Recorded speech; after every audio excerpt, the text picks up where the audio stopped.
If we turn our backs and spit in his face, is God still gonna bless the USA? A few years ago, a photo went viral of a crying child at a border crossing. Within hours, millions of people were angry, some outraged, some heartbroken, some demanding action.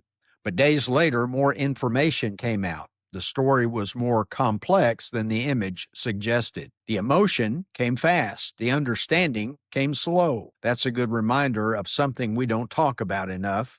Information shapes emotion. And when the order gets reversed, clarity is often the first casualty. Greetings, Patriots. I'm Perry Green. Welcome to God in America, where faith and freedom are not competitors, but companions. At God in America, we believe a free people must be formed by truth before they're driven by feeling. Liberty depends on minds that can think clearly and hearts that can respond wisely. In Deuteronomy chapter 6, verses 4 through 9, we find what is known as the Shema, the central confession of Israel. Hear, O Israel, the Lord our God, the Lord is one. You shall love the Lord your God with all your heart, with all your soul, and with all your might. Notice the balance. God does not ask us to shut down our minds. He commands our whole being, heart, soul, and strength, ordered toward truth. In Scripture, the heart is not just emotion. It's the center of thought, belief, intention, and desire. In other words, God expects us to think rightly so that we may love rightly. That's how we are designed. Head and heart are partners. Information enters the mind first. The mind interprets, the heart responds. When that order holds, emotions are proportionate, steady, and productive. But when emotion is placed first, when feeling becomes the filter for truth, confusion and chaos follow. This isn't new. Crowds have always been moved more easily by feeling than by facts. But something has changed in our time. For generations, American education has emphasized learning how to think: logic, reading, reasoning, debate, and self-control. Schools were intended to cultivate thoughtful citizens, not merely feelings.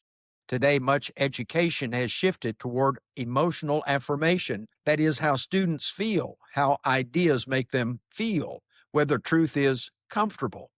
Thinking has been replaced by reacting, discipline by expression, reason by sensitivity. Now, emotions matter, but they were never meant to lead.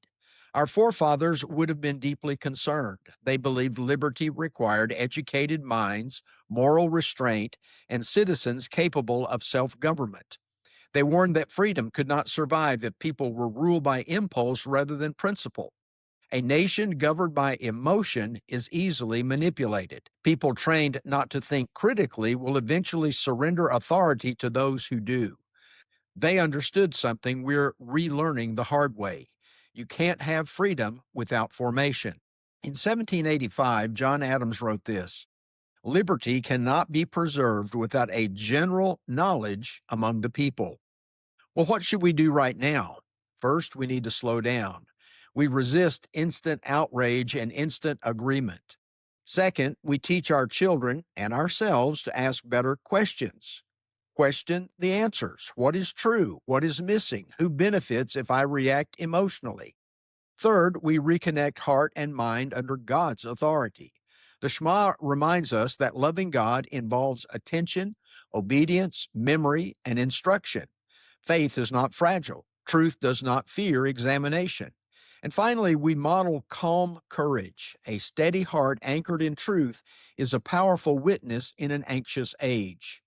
Patriots, emotion is a gift, but it is a terrible master. Truth steadies the heart.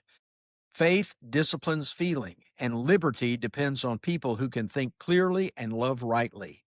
This is Perry Green for God in America, where we seek hearts shaped by truth and minds strong enough to preserve freedom. Thanks for being with us today. Please like, follow, share, and subscribe to our podcast.